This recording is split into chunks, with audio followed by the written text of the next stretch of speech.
5 years and still talking. This is GabNet, the Great American Broadcast Network. Talk like you've never heard it before.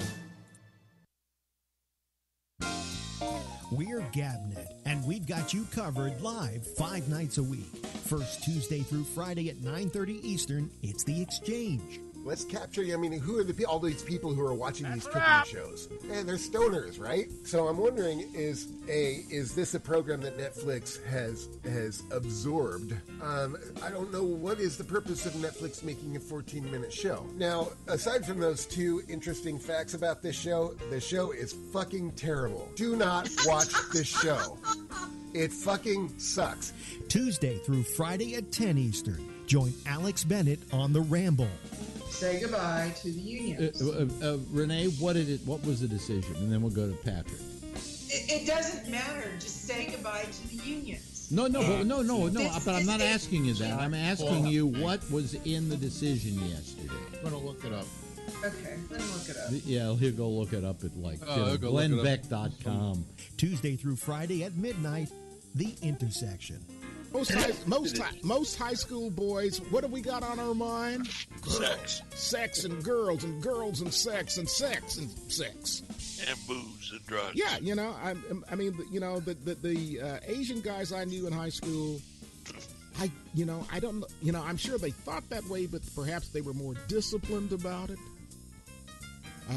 Although there was this Japanese girl in high school that your old friend, the Black Avenger, had the hots for. Oh, my God. Be still my sake wanting to drink self. If you like sports, we've got that too, with The Arena Wednesday nights at 8:30 p.m. Eastern. Well, and even if you did that, it doesn't give you the right to grab your Uber driver's private. I mean, and like, what part of that to him sounded like a good idea? Oh, she played a special song. Catch up on all the shows with our weekend flashback. All shows have the Citizen Panel, an exclusive concept of GabNet.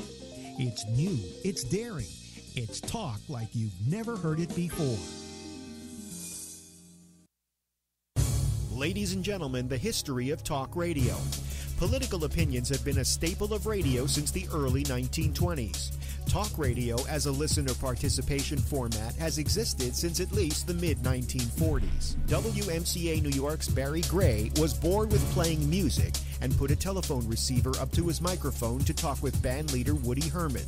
This was soon followed by listener call-ins. In 1948, disc jockey Alan Courtney began a call-in program on WGBS Miami. The Alan Courtney Open Phone Forum was a conservative and anti-communist political forum with coverage area over the southeast United States and Cuba. In the 50s, Joe Pine, John Nebel, and Gene Shepard were among the first to explore the medium. In recent years, talk radio has gained popularity with many new formats flourishing, including all sports in 1986 with the birth of WFAN New York. The subject matter for these formats are different, but the structure has remained the same for all these years. You might say talk radio is a 20th century format. Until now, that is. It's 2014. And radio pioneer and innovator Alex Bennett introduces the Citizen Panel on GabNet, the first revolutionary idea in the format since its inception. The Citizen Panel allows for an open discussion to take place between the host and many listeners all at the same time. Listeners claim that it's addictive, producing stimulating discussions on any topic from politics to movies and entertainment. It's not liberal or conservative. It's open to all opinions and ideas. Log on to gabnet.net to listen and find out how you can participate. Listen to the programs on GabNet and take a step into 21st century talk radio.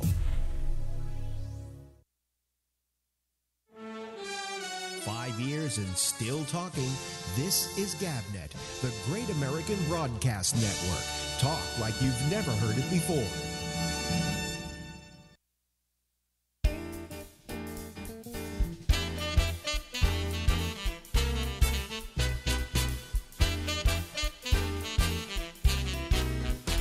Hey, the voice is a little better tonight.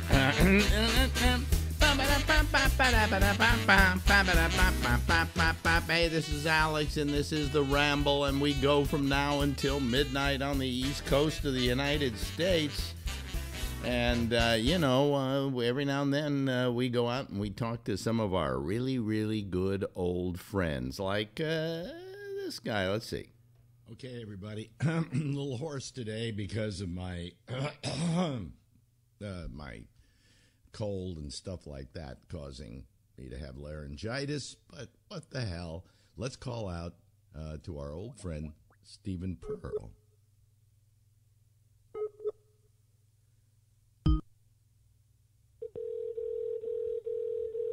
Boy, it sure goes through a whole bunch of things, doesn't it?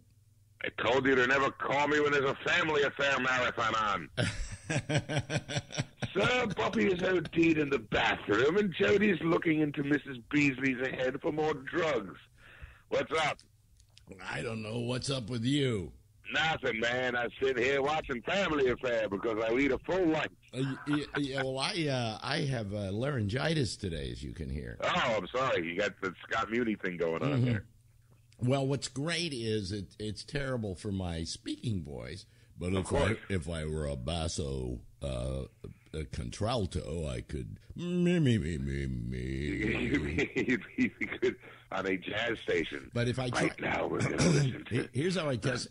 Charlie Parker doing one of his best hits here. Dexter Dexanex on the Glockenspiel. This is one of the Dial Record sessions. Here's how I do it. Here's how I detest whether I have laryngitis or not. When I try to go for a high note and I go. Oh yeah. That was me when I was a smoker. You now I can go. Full round sound like a ball coming from the diaphragm. But before it was. You know what I never understood is how certain singers, like Frank Sinatra, would smoke when they knew. Oh yeah, they'd smoke and they'd drink their Jack Daniels. But they knew what it did to their voice, and Sinatra's went pretty early in comparison to people like Tony Bennett, who's taking good care of his. I don't think we ever saw him with a cigarette in his hand. You know. Well, that's because I smoke crayons. Crayons are good. They got that waxy thing and that grooving for the vocal cords. Yeah. You remember when you were a kid, the big thing was you went down to the candy store and you bought candy cigarettes. Oh, what do you know? We lost him. Oh, here we go. We'll call him again. I don't know what that was about. Have no idea. Now it's calling him. We're going through the whole process. Jesus Christ! Somebody got their phone at the 99-cent store. Let's take two. Well, it's Skype. They screwed us up. I hate Skype and everything that stands for. And me too. Anyway. Anyway. Remember candy cigarettes? Sure. They had chocolate cigarettes, and they had these other kind that you could puff on. They had powder at the end, and the little puffs would come really? out. I never had one of those, but they had the chocolate ones, which look like an adult. Buy these cigarettes, which I really like, because who the hell doesn't like chocolate, right? Sure. And don't then, like chocolate. But then, man who doesn't like chocolate can never be a real man. The other kind were made out of like mint or something, and at the very end they would paint them red so they look like they were lit. And we would go around smoking these things. This is how we were trained to smoke. Sure. Did you ever smoke? Sure. Did you ever smoke? Go ahead. Sorry. No, I said, did you ever smoke? Oh, I smoked for 38 years. Are you kidding? Oh, okay. All right. I was like a pack and a half a day, man, for 38 years. So I quit 10 years. If I make it to October 16th, it'll be 10 years since I had one. Well, when I quit? I quit on the air in 1982. 82? I remember when you quit on the air in 1982. Yep. And that's the best decision I ever made. Yep. I made cigarettes are horrendous, man. Cigarettes are horrible. I made a lot of decisions in life that were okay, but this one was the best one. Oh, without a doubt. They're horrible. They serve no purpose except to kill you. They don't get you high. They don't do anything. To begin with. And you get hooked on them, and you need it. There's nothing like waking up in the morning and having a cup of coffee and a couple of cigarettes. Yeah. Nothing like it. But anyway, I for instance, I loved what I was going to say about cigarette smoking was, here, think of all the money we saved by not smoking in the last couple of years. Sure. I mean, when we were smoking cigarettes, it was like, 3 cents a pack. It was like an amazing. It was like $10 a pack now. It's insane. Yeah, oh, it's terrible. It's terrible. It's I think I go through a pack and a half a day easily, so that'd be $15 a day. How much is that a month? Man? In New York, I think it is $12 a pack. A lot of money. I could be spending that on weed or cookies or something. Yeah, or just health insurance or whatever, or something, or buying cat food or whatever. So anyway, I mean, I quit early enough that I think I didn't wind up getting the cancer from it. That's good. Yeah, it was. I was starting to get. I don't know if I was getting emphysema, but my breathing was fucked up, and I know if I didn't quit, I'd be dead now or in pretty bad shape. So I'm glad it was just time to stop. It was 38 years, and I'm just glad I'm away from those things. Nasty. Terrible, a terrible habit, and the worst part about it is, once you start smoking, the only reason you smoke is so that you won't need a cigarette. Exactly. It serves no purpose except to hook you. You want like cocaine. It just makes you want more. Well, but at least cocaine gets you high. Yeah, that gets you high. Cigarettes don't get you high. Cigarettes don't do anything. Cigarettes just keep you from wanting another cigarette. Exactly. Oh, talk about a devil weed. Tobacco is like, what purpose does it serve except to kill you? Boy, when they took care of them in the years ago, I was so happy. I mean, it is literally. I mean, I tell kids, you want to smoke, stop smoking, do heroin. I think we can get you off heroin. Yeah. Get you off heroin. Oh God. No, more cigarettes. No more cigarettes. As I look back on smoking, I never understood why I smoked, and the reason I smoked was to make sure that I didn't need a cigarette. Hey. What a but stupid. There's a part where you start, and when you start, it's not very pleasant. But then along the line somewhere, then before you know it, you need a cigarette. Well, the reason like 5 or 10 a day. The reason I would tell kids to do heroin instead of smoking is that at least heroin has a payoff. Yeah, that's well. The way cigarettes cost nowadays, it's like doing heroin. You have to steal a TV every day to get a pack. Hey, I think we just got a new Zenith. Okay, when do they go out? I need a pack of Winston's. I mean, I don't think. See, I think the reason they raised the prices on cigarettes was to get people to stop smoking. But that didn't stop people from smoking. You know what stopped people from smoking? Making it a social thing by saying, "Oh, you smoke?" In the old days, it was cool to smoke, man. You could smoke in banks and smoke on planes. It was nice to wait on line at the bank and light one up.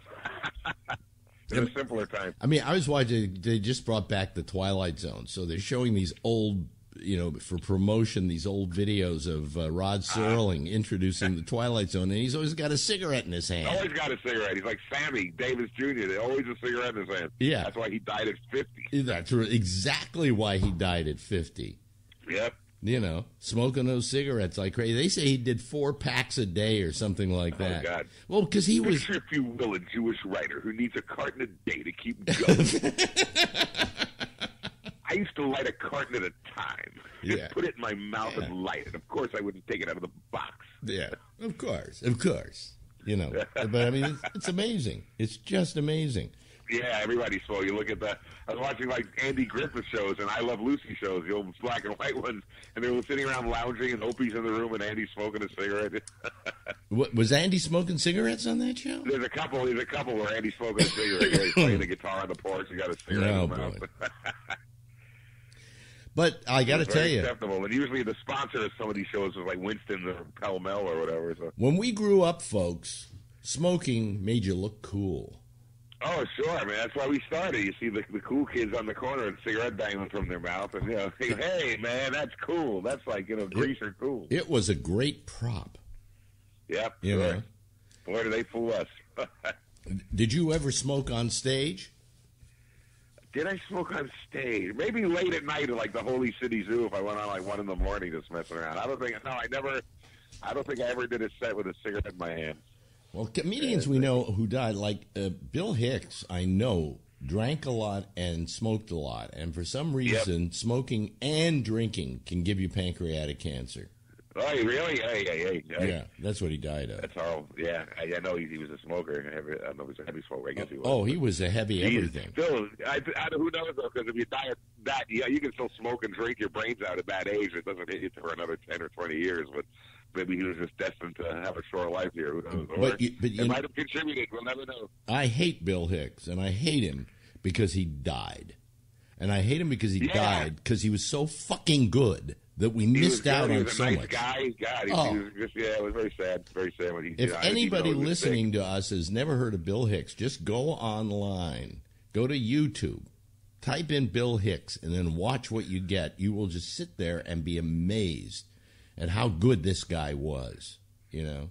Oh, he was amazing. Or better yet, go on Amazon and for like 50 cents you can get a 1988 movie called Comedy's Dirtiest Dozen that he's in, and I'm also in it too. So okay. We filmed at the Bennett Theater back in '88. Yeah. You know, Bill was amazing in it. Do you get any royalties off of that? Is that right? Oh, yeah, I get like a half a penny every 7 years. It's like Lincoln from the neck up. I can't wait. So, the guy who produced it or had something to do with it, I forget his name, but if I knew what I would say it, he advertised the movies. The movie that's so dirty, you'll never see it on Showtime or HBO. No. And because of that, you never saw it on Showtime or HBO. So thanks a lot, asshole. Yeah.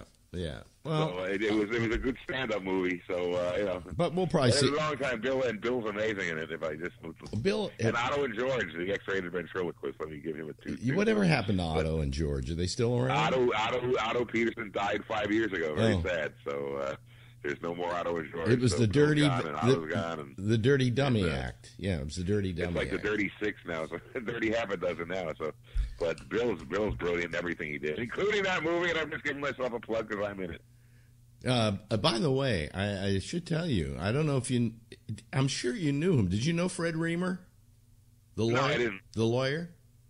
Oh, I know Fred Reamer. No, I don't know. I've heard of James Remar, but that's Reamer was my lawyer for a while, and a good friend. Uh-huh. And the reason I always talk about Fred Reamer is before I had Fred Reamer, I had a lawyer named Joel Turtle. Uh-huh. And somehow, having a lawyer named Turtle just doesn't carry with it the kind of weight when you tell somebody you're going to sue them and say, you're going to have to speak to my attorney, Mr. Turtle. He works slow, but he wins the race. So I switched over to Fred Reamer, and boy, when you say, if I have to sue you, you're going to have to deal with my lawyer, Mr. Reamer. Oh, yeah. Oh, Mr. Reamer. Yeah, I get it. and so I love telling that story because it is true. I went from a lawyer named Turtle to a lawyer named Reamer. Yeah. And I get a text, not a text, but a thing through Facebook yesterday from an old mutual friend of ours. He died. Oh. Now, this is the second person this month who has died that was somewhat close to me on some level, Yeah. And this is getting ridiculous. And the only saving grace of it is the reason I'm hearing about all these people dying is because I'm getting so old. That's right. If we live much longer, there won't be nobody coming to our funerals because they'll all be dead. Now, he probably was in his 60s, I think. I'm not sure. I don't know how old Fred Reamer was. Being 63 myself. Yeah. And so don't die on me, okay?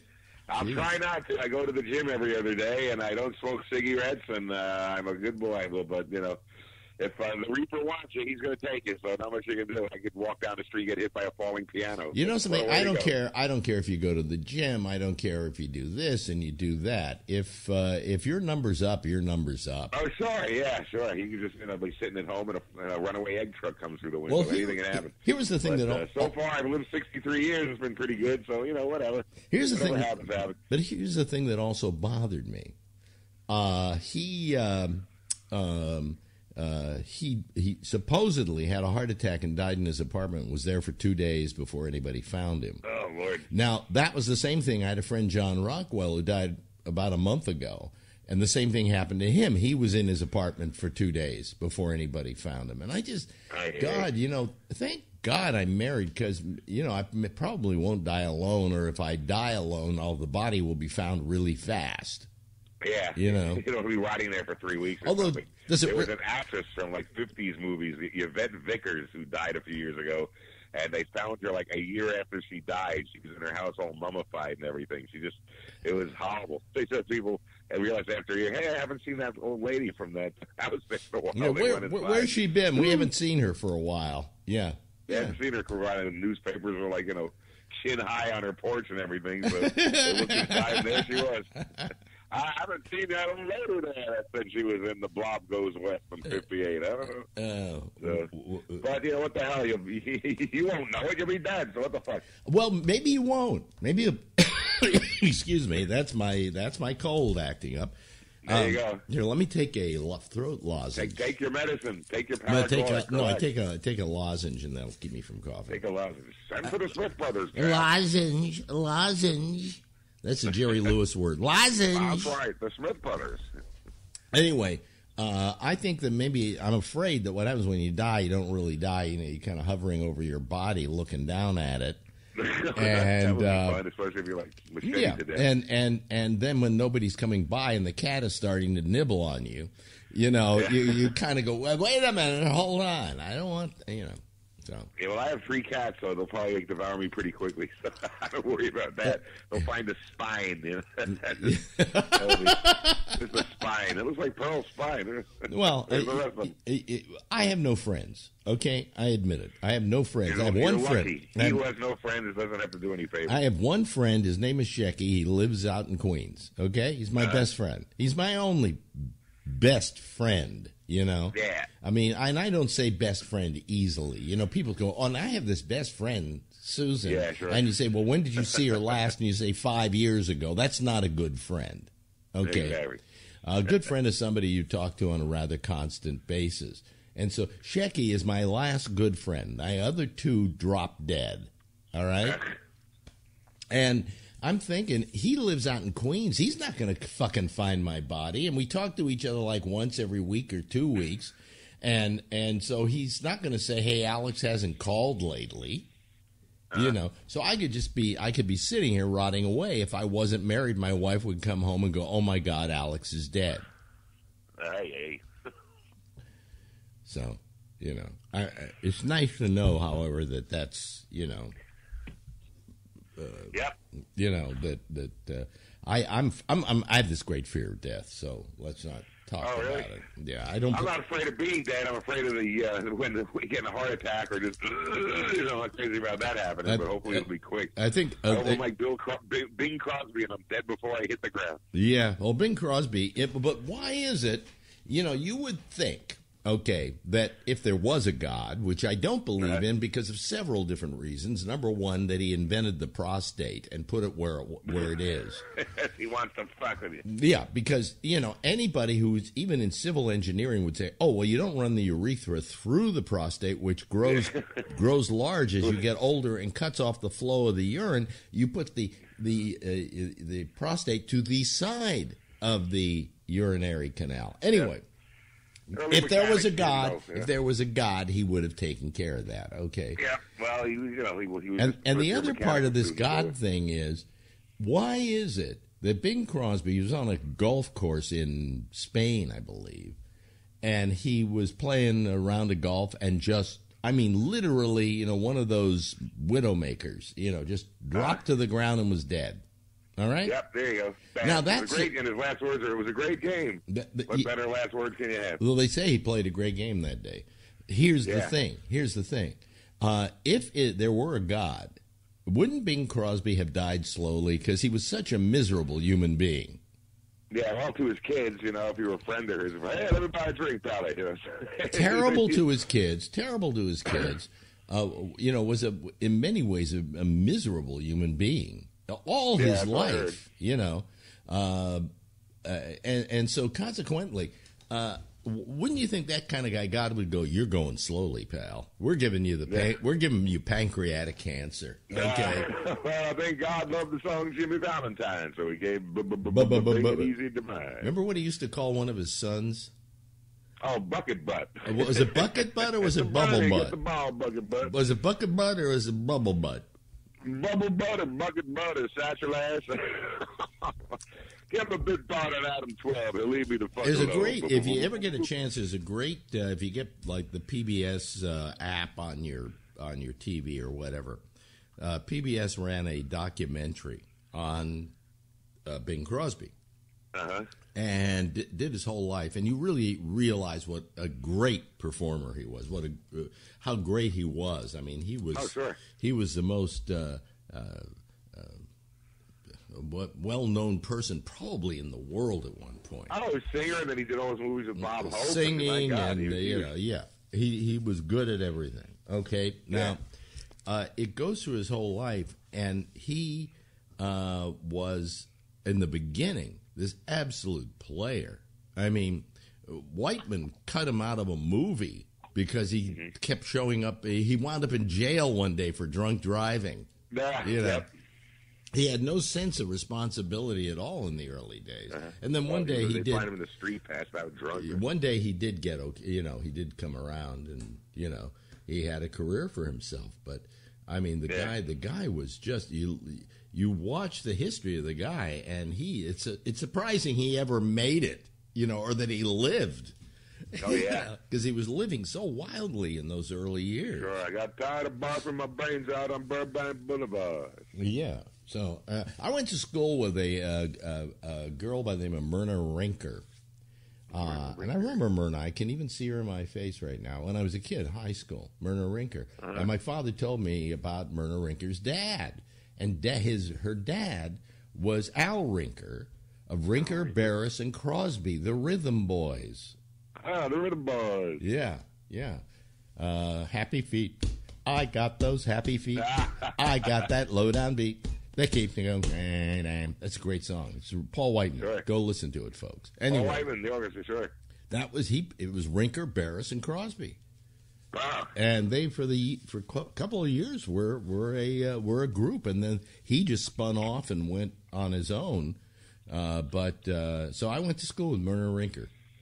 So how about that? Eventually, Al Rinker lived in Marin County. How's that? Okay. How about that? Yeah. Anyway, so Crosby was phenomenal. And until you see this documentary, you don't realize how phenomenal, because he was the first popular singer to embrace jazz. He liked jazz, and so he was the first singer that brought in that jazz sensibility. Sinatra then tried to be Crosby. The crooner and the swooner. Yeah, and even Sinatra would say that one of his greatest influence was Bing Crosby. So to see them together in something like High Society singing "Did You Ever" is really a treat. Yeah, sure. Because this is the master to the son. It's really really cool. So as we wind down here, what's new in the life of Stephen Pearl? Anything? Well, absolutely nothing, and that's the way I like it. I don't know when this is going to air, but all week I'm working at Jokesters in the D Hotel, which is actually a Class A hotel here in Vegas. I got a very busy April. I'm very happy about that. And from April 16th to the 27th, I'll be at the Eclipse Theater here in Las Vegas. And then after that, I go to Reno to work there for a week with the mighty Carl LeBeau. And that's going to be a lot of fun. And then who knows after that? All of the a sudden, adventure continues. And on it goes, this thing of ours. Let me ask you a quick question here before we say goodbye. Sure. How often did you work in the San Francisco Bay Area? Maybe 4 times a year. There's nothing going on. Really? There, that bad? No, there's a few gigs, and I did a few gigs, and they usually use the same 3 guys, and I'm not one of them, so... they had the Throckmorton Theater, which is great, and the Punchline maybe twice a year, which is great. I hardly worked, and now I work all the time, and I don't have to cross any bridges or pay any tolls. So isn't it amazing? I like it. Because when you said you were moving to Las Vegas, I went, well, I guess he's giving up. But you went to Vegas, and you're working. I can't believe. I don't know what would happen. You know, it was cheaper to live here, and then it's great. I'm working on. They use the older guys, and I want them. So, just do a good job. And then I get these independent gigs. I did a thing in this assisted living club, which I was worried about. And it was one of the best shows I ever did. They were cracking up and having a great time. It's just there's work here, and they use the older people, and you get to see all your friends. Just quickly, I heard that Steve Kravitz has moved there. That's what I heard. He's in the hospital now, so he had his gallstones removed. Oh, okay. Well, so hey, I don't know listen. what he's doing. I sent him a couple of get well messages, so hopefully I'll see him when he's well, but I don't know what he's doing. So yeah, well, we've run out of time here. No. Yes. Okay, I'll accept it. We'll talk to you in a couple of weeks, Stephen. All right, my friend. We'll talk to you soon. It's always great to kibitz with you. 5 years and still talking. This is GabNet, the Great American Broadcast Network. Talk like you've never heard it before. Hey, and that's Steve Kravitz, Stephen Pearl. We mentioned Steve Kravitz, so I came up with the Stephen Pearl all of a sudden. Anyway, it's Stephen Pearl, ladies and gentlemen. That's who it is. All right. Okay. Do you notice we have some new promos here? Yeah, new imagers. Just listen. He changed the wording. 5 years and still talking. This is GabNet, the Great American Broadcast Network. Talk like you've never heard it before. Yeah. Yeah. Okay. So that's it. That's it. Right. Okay. So here's the deal. I'm going to turn on the Skype lines here. It's not really so much turning them on anymore as making myself visible so that you can call. And for those of you who hesitate to call because of, I don't know, maybe a guy named Phil, tonight it's an all clear. It's an all clear for Scott. It's an all clear for Tom. And I would love to have them call tonight and be on our new looking panel. Okay. Well, here we got Charlie Wallace is the first one in. And let me just take him and put him on my my thing here. Let me put Charlie there. Okay. All right. And let's see what happens. Come on, Charlie. Oh, wait a minute. Where is it? It's supposed to be. Come on. I just put Charlie Wallace on here, and he should be coming up, but his picture is. Oh, there it is. Okay. You were just having some trouble getting your picture to come in on time. Hello there, Charlie. Yeah, it was acting weird. You're the first one on the panel tonight. Oh, boy. You have the first slot. You have the coveted first slot, as it were. So, how you doing tonight? Doing pretty good. It's Yeah. Gorgeous day today. Yeah, it was a gorgeous day today, and guess what? I didn't go out. But it was gorgeous. So, Yeah. It was, I looked outside and I said, it looks very nice. It says I have a poor connection or you have a poor connection, but I don't care. It looks like it's coming through okay. Yeah. Now we're okay. We're okay. We're okay. Yeah. Anyway, you see, the new Skype tells you when you have a poor connection. Isn't that wonderful? I hate them. I just hate them. How do you like the new Skype? Well, I like that the picture's so sharp. Yeah. I mean, it's amazing. Yeah, the picture is sharp. That's for damn sure. But now here's where we wait for other people to call and fill up the screen. See, I created a problem for myself here with this new looking GabNet panel. Now, you won't see this if you call on Skype because the Skype feed doesn't look like this. But I have created a situation in which there are now 2 empty spots here right now. And if I go over to my 8 thing, it's even more so. So, it's like a real problem. Oh, here's somebody calling. Who is it? Oh, what do you know? It's Scott Boddicker. And let me go down here and put Scott in here. Let me see here. Wait a minute. Yes. Well, I've got Scott in there, but I don't see his name doesn't come up. Okay, there's Michael Klein. We'll add Michael Klein to the group. Let me see here. There's Michael Klein. Let me go. Let me cancel that out and let me go to here. Okay, now let me look here. There we go. There's Scott Boddicker. Okay, and I've got to do. I need to get some lighting. Mike. We get Mike in there, okay, and then we put them in here, and then I push this, and there they are, folks. Isn't that wonderful? Isn't that just beautiful, folks? The people who are watching, doing the citizen panel, don't see this unless they look at YouTube. But have you seen our new picture, Scott, that we have for the Yes, panel? it's lovely. Isn't it good? Yeah.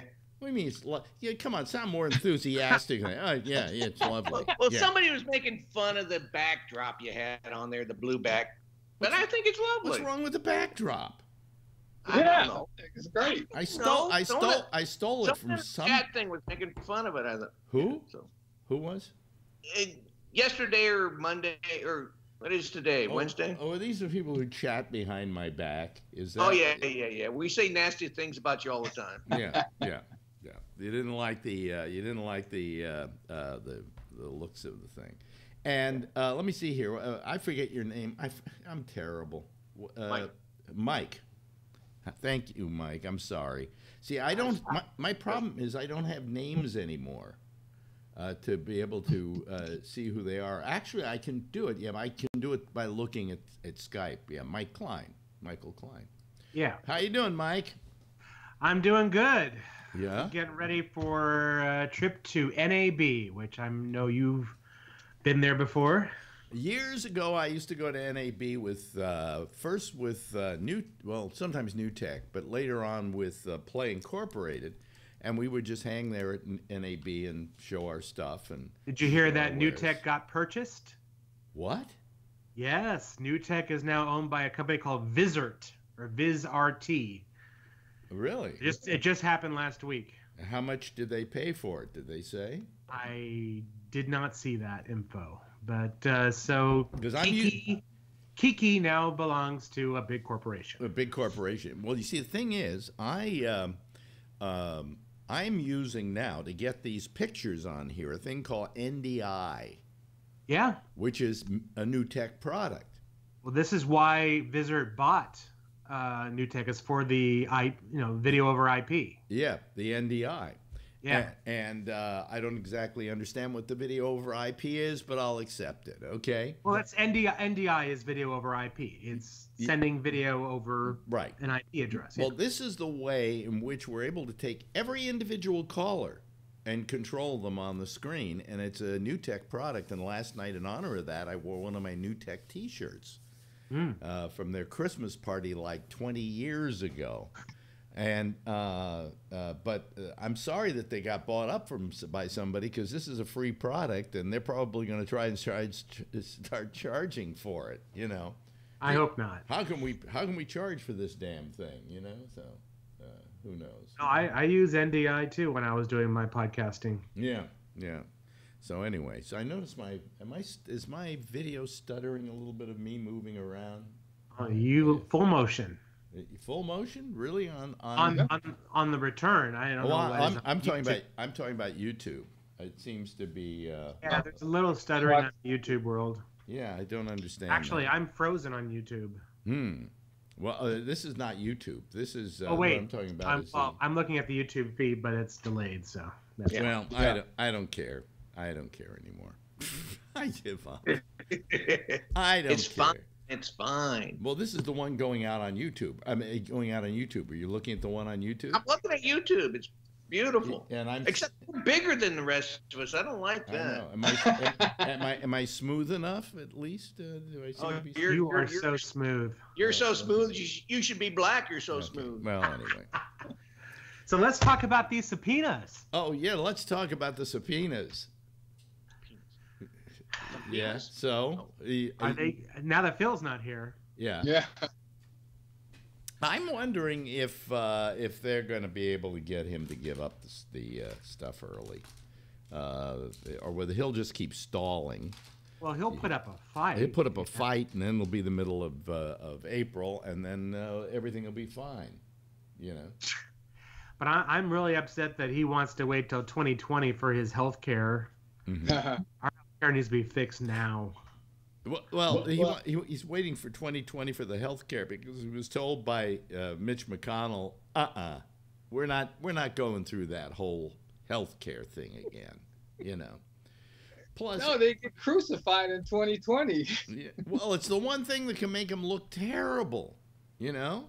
Right. Right. And you know, so what the hell, you know? It makes him look terrible. And the Democrats came back with a good thing, and that was, well, okay, so you've got another plan for health care? Where is it? You know, you haven't they're working got on it. Yeah, we're working Been working on it for 10 years. Huh? Yeah, exactly. Yeah, we're working on it for 10 years. Right. So, you know, I just, I don't understand, really. You know what I'm thinking is I should move my Skype in front of me here. I can't do that. Because then I can see, I can talk to you directly, and it looks a lot better. Although it'll look a lot better if I went this way and looked that way, but then I can't see at all. So, you know, because you're all over here. Maybe I should put you, maybe I should move everybody over to this side over here. And then when I'm looking... Your camera is. You just want to put the Skype interface right underneath the camera. Well, yeah, I guess. Anyway. It looks like you're looking to the cameras. It looks like I'm looking to the camera? Okay. Well, that's what I'm doing. I mean, because the Skype windows is right underneath the camera. Well, let me see. If I put the Skype... Well, no, I put the Skype there. No, I don't. It covers what I'm doing, actually, so that's a problem.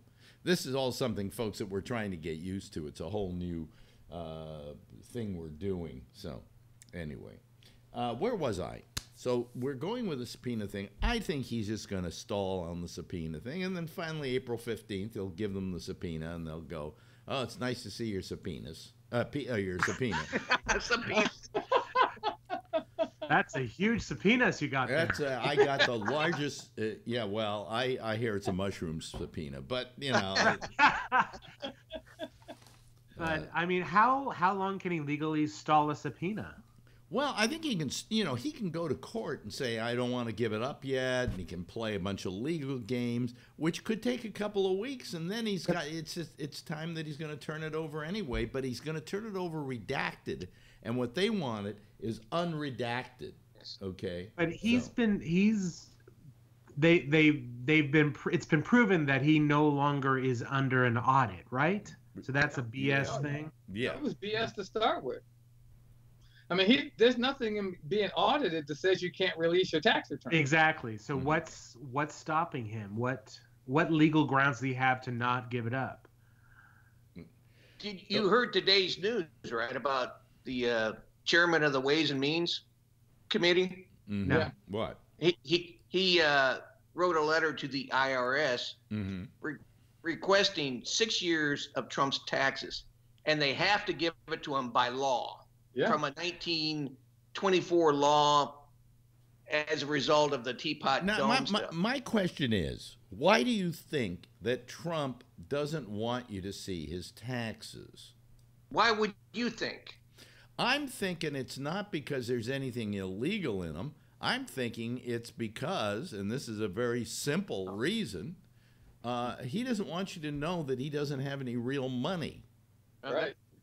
Okay. Well, I think that's part of it, but I think it's also the people that he's done business with are probably Russians and Saudis. It doesn't matter if he does business with those people, as long as he hasn't done business with people that are on the don't do business with these people list. Okay, if he has, then there's a problem. You know. Yeah. Well, that's a pretty serious allegation that could be brought out in those tax returns. Well, I think why they want the tax returns is so they can say he ain't no billionaire, pal. In fact, he owes money. You know. I think that's pretty much common knowledge now, right? Yeah. Well, we would think it was common knowledge, but it's not common knowledge. These yahoos out in the hinterlands think this guy's a multi-billionaire. Yeah. You know, and when they find out that Donald Trump may not be richer than they are, you know, it's gonna be a bit of a shock to the great white underbelly of America. Well, they still think he's a genius too. So. Well, that's I think he's a. He's a stable genius. Get it right. No, stable. Thank you. That was the word. I think he's a genius. I mean, how else did he win that goddamn election, for crying out loud? I agree. Well, and that's why he's going to win in 2020. As much as I hate to say it, I think there's enough uneducated people that will vote for him. Yeah, yeah. So you know, I mean, yeah, well, to begin with. And I got to say this. And by the way, lines are open, folks. You know, we can take. You don't have to. If you've thought about calling the program and you wonder how you do it, and you can't, you know, you do. I have to be a friend of yours and a contact of yours. I don't think you have to do that anymore. You just call us, and the Skype address, and I guess I should give it out, is Gabnet Live. GABNETLIVE. When it says, "Who do you want to call?" Say Gabnet Live, and that will immediately start this Skype calling, and we'll then hear you. We'd like some new people. We'd like some fresh blood, so that we can fill up. I mean, I made one of these templates so I can fit 12 people in, and a dog. And a dog. And a dog. This is Penny. She's been on Gabnet before. Everybody likes to show their pets. Ah, here comes Jeff Stein. So that means we're going to have to go to our next thing here. Hold on a second. Where's Jeff? Let me see. Another here. preset? There we go. Wait a minute. Hold on a second. Stein. And Tom Yamaguchi is calling. So we have to also go over, okay, and get another space for... let me see here, Jeff, for Tom Yamaguchi. There we go. Okay. This is just a little bunch of stuff I got to do, folks, so that you can suddenly look over and see that we. So is this Skype you're doing this with, or is it a different software? That's what happens. You know, Tom is just square. He's not wide, so he's ruined my my symmetry here. But that's okay, Tom. Alex, is this Skype software you're using or a different software that does this? This is a thing. I use a thing called OBS Studio. Always have. Okay. Yes. But the thing that brings everybody in is a thing called, we talked about it before, NDI. Each of you are a separate picture. Okay. But so if Tom doesn't look in symmetry, oh, wait a minute. He just hung. Oh, there. No, he's. Turn my camera off and back on again. No, I think you're just not. You're not wide.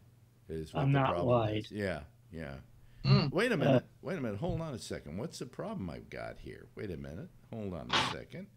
I got to go over to 6, and where do I go to the top here? Number 4 is supposed to be Jeff. Okay, and it isn't. It's you. I got 2 of Tom Yamaguchi. No. Wait a minute. Wait. Come on. Where are we? 4 has got to be. We got Jeff 2 Stein. Yamaguchis now. Oh, what I the see. heck? Yamaguchis. Come Okay. on, okay. Jeff Stein. There we go. Now, there. Hold on. There we go. We got Jeff Stein. All right. I'm going to get this down eventually. It's funny.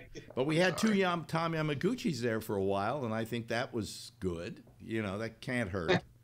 In spite of the fact that he's a square. Does he charge extra for 2 or? No. But you get a happy ending, so whatever. I'll tell Robert Kraft. Tom, what do you think of the subpoena? Well, I think you're right. I think he's going to stall as much as he can, and it's sort of ironic, isn't it? You know, how they were saying, "Oh, we want to have it all released. It's okay. We want it released," and then when they actually come down to it, nope, we don't want it. Obviously, the person who doesn't want it released immediately is Trump.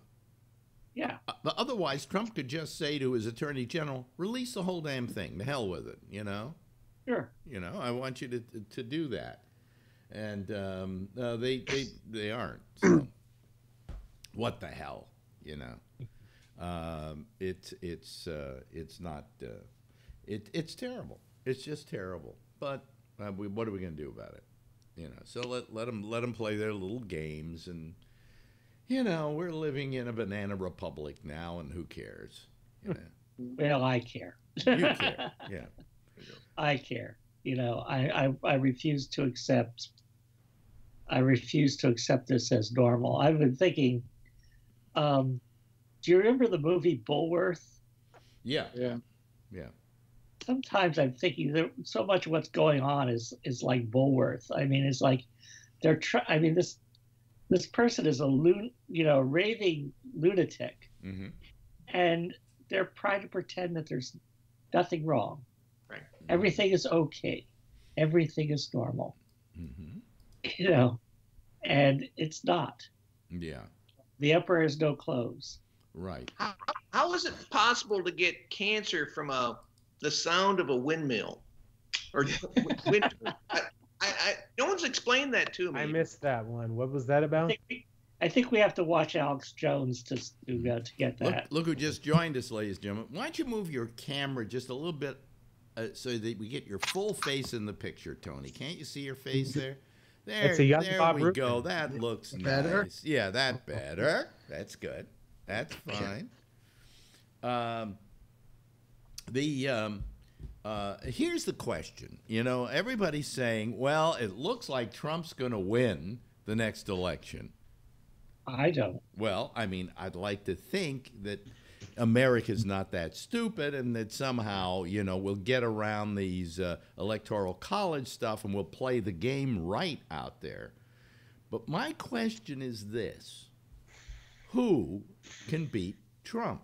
Now, don't give me some, you know, out of the blue person, because we need somebody who can effectively win against Trump.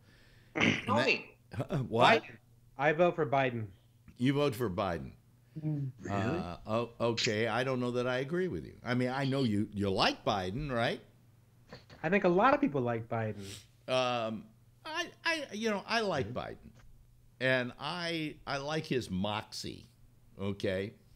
But he gets along with both sides of the aisle. I got a problem with the age. Yeah. I think that, you know, you got to remember that the last couple of presidents were not old people. They were younger people. I mean, Bush was a younger guy when he became president.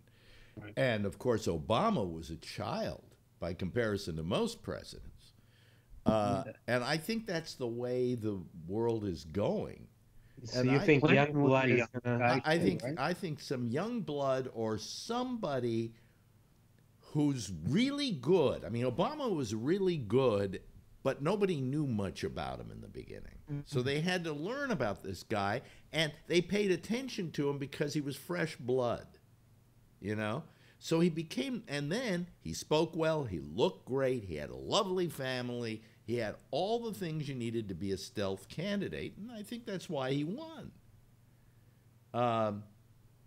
And I don't know that Biden fits that category. And certainly Bernie doesn't. And I know Charlie's going to be a little pissed off at me when I say that, because Charlie's, is a fan of Well, I guess Bernie. Beto O'Rourke would be the next on the list, right? I don't like Beto O'Rourke. Yeah. There's something that just doesn't ring right with me on him. I like Mayor Pete better than Beto. I like Mayor Pete Buttigieg better than. I don't know anything about Mayor Pete. I've heard his name, but I don't know about him. What you should do is probably explain who the hell he is.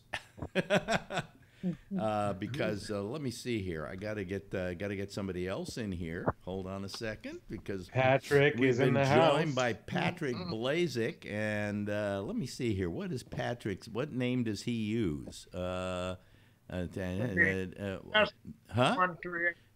Should be Darth.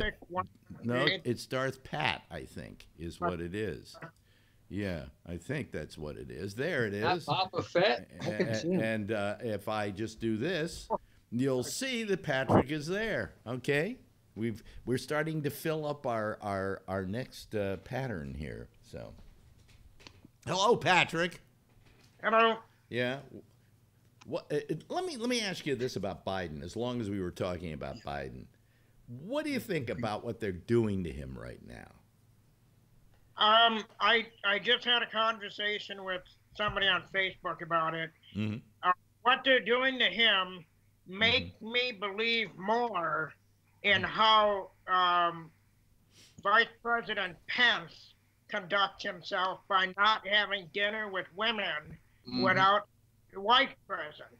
Because it seems like even just if you would see somebody in pain or something like that, and you'd walk to him and want to put your hand on your shoulder and say, you know, there's something I can do, I'd be afraid to do that. I don't know. I mean, shit like what's going on with Biden, and the Me Too movement has really, really ramped everything up into the stratosphere, where just general, what used to be normal mores of comforting somebody or, you know, hey, how you doing, is now to be construed as some sexual horseshit. So I think you're getting a raw deal. I'm sure there's a few of them in there that were perhaps inappropriate, but then again, when did they happen? They keep saying this word uncomfortable, like that's a crime. Well, I don't buy, I don't think uncomfortable counts. I consider grabbing her by the pussy counting. Okay? Right. I think she made me feel uncomfortable. Kissing somebody who doesn't want to be kissed. Did you see some of the videos they showed? I saw a photo of that same woman who's accusing him of encroaching on her space. She had her hand on him on a photo. Yeah, but like, for instance, there was this picture they showed. Look at him with that little girl, how lecherous he is with that little girl. And what he was doing is what I think anybody of his age kind of being grandfatherly and paternal would do. He leaned down and kissed her forehead. What was wrong with that? What's wrong with sexual assault? It's not sexual assault. I mean, let's leave the sexual assault stuff to Harvey Weinstein. I mean, let's not minimize what he did by saying that Biden is a pervert. Tom, what do you think about all of this? You've been following this, haven't you? Yeah, and it's a whole bunch of silliness, but that's what we've come to expect in these early election seasons. Yeah. It's just, in the next few months, it's not going to make any difference to anybody. Yeah. It's just that they're going through all these silly little diversions instead of talking about the real issues that really are important. I mean, we need to talk about climate change. Fortunately, we have at least one candidate who's made that the centerpiece of his campaign, and that's Jay Inslee. Right. Otherwise, if we let the media do what it wants to do, it's going to just continue to do that. It's going to look for all the silly things. Right. That's going to juice everybody up. Right. So my question is,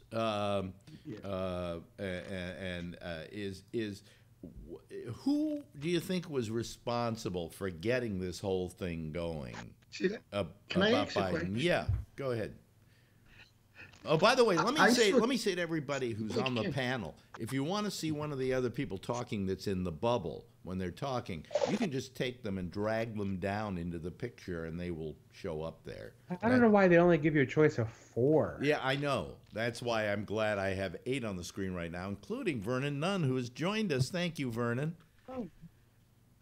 There he is. He's relaxed. He wrote me a very nice note today about the look of the new citizen panel. It does look good. I'm very proud of it.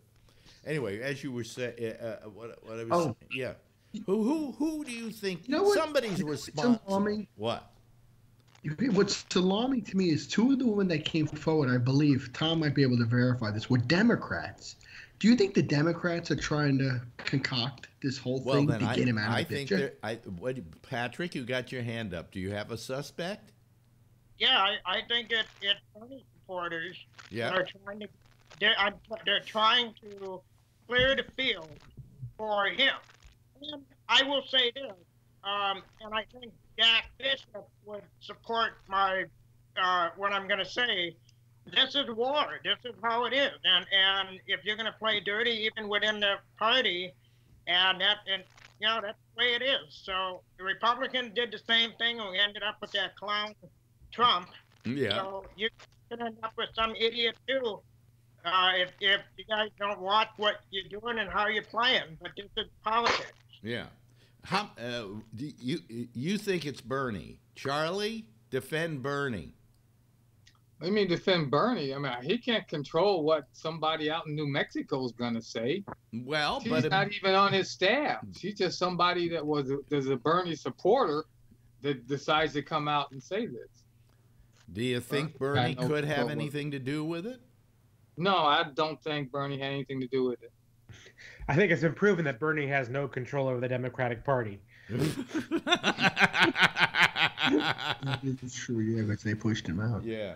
By the way, when people suddenly get a little lapse in their picture every now and then, folks, you see that ugly Skype logo pop up. That's what that is, okay? But otherwise, we have a very stable picture. None of the pictures are changing shape like they were the other night when we first tried this out. And I'm still trying to get used to it, to do it in such a way that it's almost transparent to the rest of you. I wonder why Vernon isn't 16 by 9. He's just got a square. Is it his camera? No, I don't know. Vernon is not square here. He's got a wide screen here. The only person who's square is Tom. It's Tom. Yeah. Yeah. Oh, Tom. Yeah, Tom. Middle. The middle. That's Tom. That's Tom. Mm-hmm. Yeah. All right. Yeah. Wave, Tom. So, yeah, Tom. So that I don't know why he's square. What do you think about the whole thing with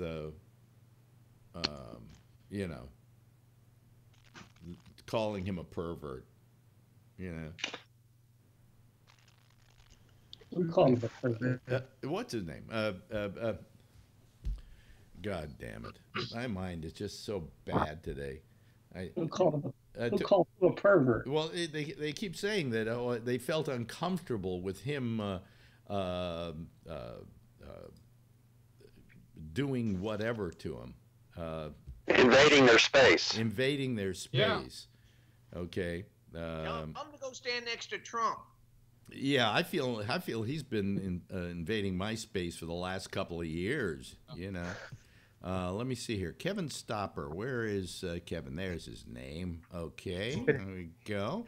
See if we can max you out. Yeah, well, wait a minute. Hold on a second. This now is what we call, what is it we call this usually? Full house. A full house. And wait a minute. Hold on a second. I got a little fun for you here. Here we go. Ladies and gentlemen, it's a full house. There we go. If you look on the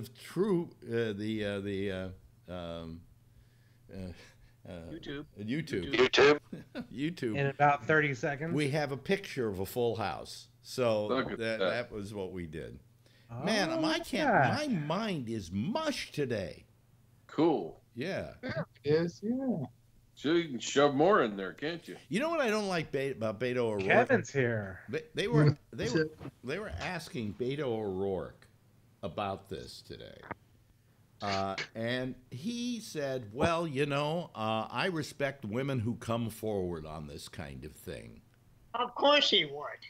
He's such a weaselly little little motherfucker. I don't like him.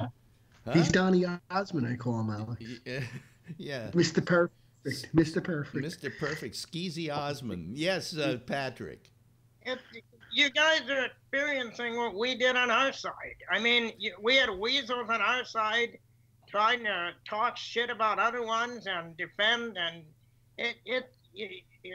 welcome to the Republican Party of this year. You know, I mean, I always thought he was a weasel anyway. He looked like a weasel, and standing on countertop where people are eating is a bit over the top. Yeah, too. but don't stand on a table where people eat. Right. Yeah. So, but when I heard him today, when they said, "What do you think about the Biden situation?" he didn't answer it by saying, "Well, you know, I don't think that this is the kind of thing that comes into the qualifications of a Harvey Weinstein or anything like that. This is, you know, this is a question of affection, perhaps." But instead, he threw him to the wolves. I mean, he said, "Well, you have to admire women for coming forward on this sort of..." Fuck you, Beto O'Rourke, you motherfucking cocksucking asshole. You know, so right off Beto, and for me, and right off Kirsten Gillibrand. Because she's running around being holier than thou too. Yeah, that cunt threw Al Franken to the wolves. I mean, yes, she did. You're right about that. She ate our own. Okay, and I really shouldn't use that word because I only say that of people I really like. Okay, so you know.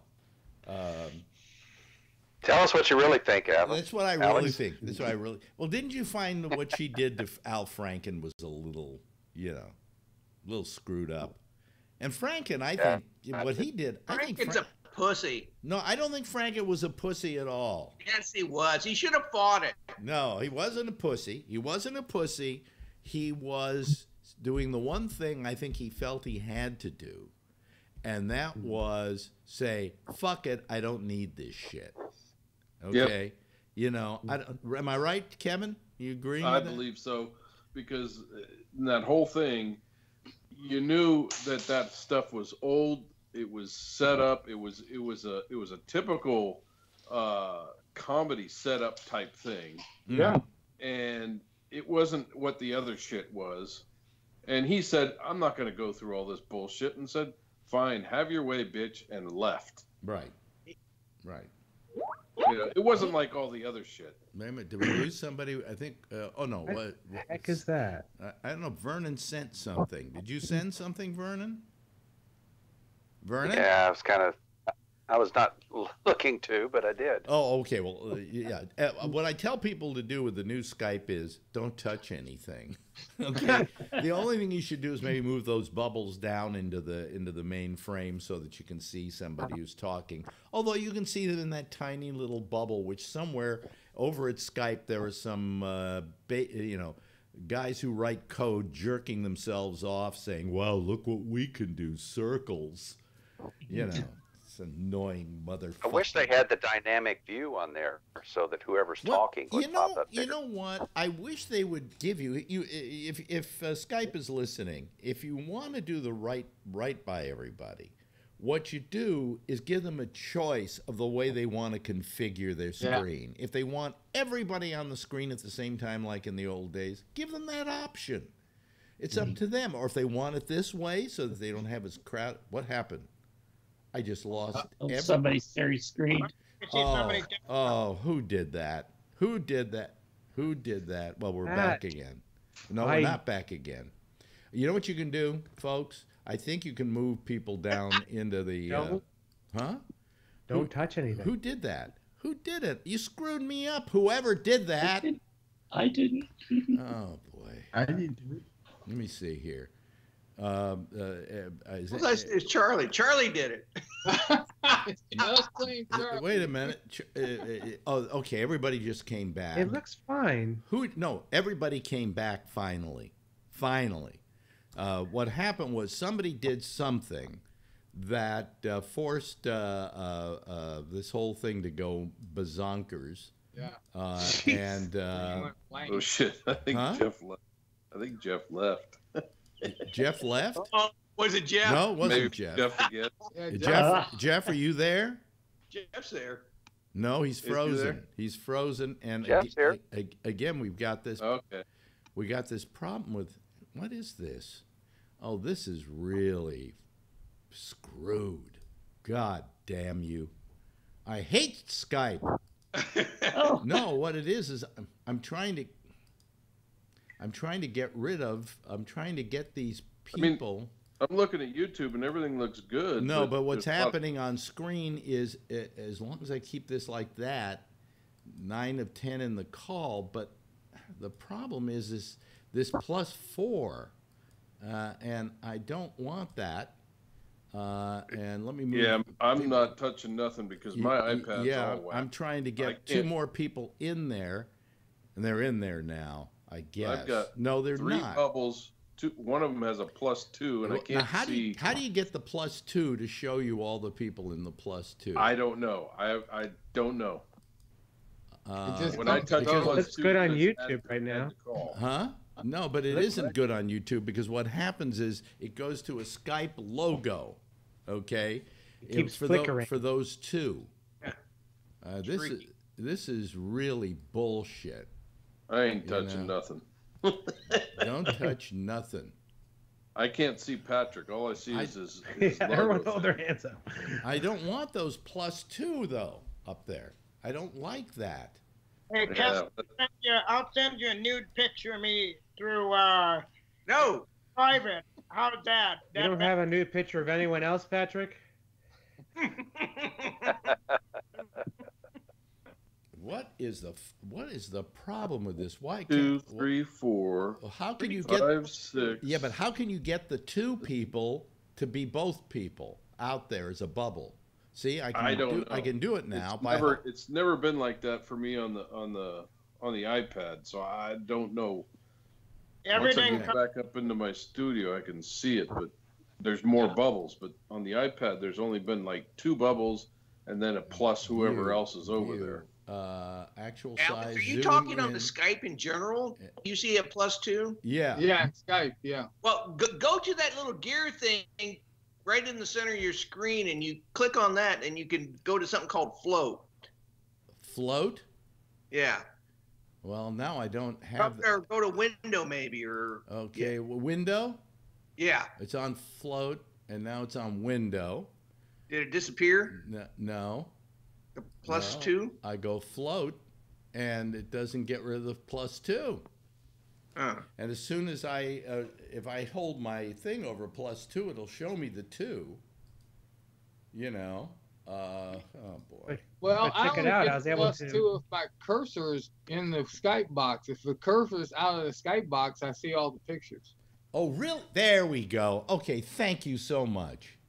That showed me. See, if I move it in the picture, watch, the 2 people will turn into Skype or something. I don't know. Anyway. Check out my background. Are you there, Jeff, by the way? Jeff? I don't see him. Yeah, I don't see him either. Jeff looks frozen in the YouTube. Oh, yeah. There he is, YouTube. Yeah. But I don't see him on... He's not in Skype. No. And he's not in Skype. What happened to Jeff, I wonder? Well, let me see. That happened to me last week. Towards the end of the show, you guys thought I was there, but I was not. I was kicked off, and then I tried to dial back in, and I could hear everybody, but you guys thought I was there, and I wasn't. And I wasn't there the last 15 minutes of the show. Oh, really?